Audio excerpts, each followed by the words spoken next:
You feel alone? Good. That's where direction begins. Most men run from silence. You didn't. You just don't know what to do with it yet. Let me tell you a story.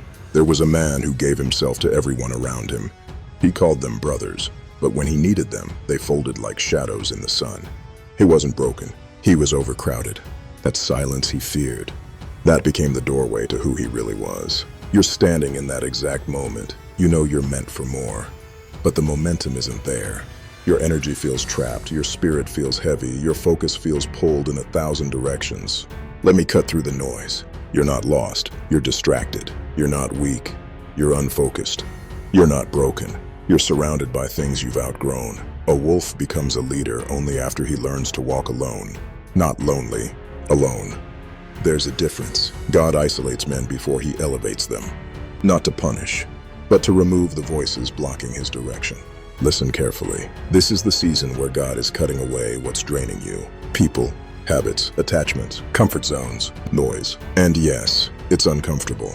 But that discomfort is where clarity lives. So I'm giving you 2 commands, not suggestion, commands. 1, spend 10 minutes with God today. Just you and him. Ask him the question you've been avoiding.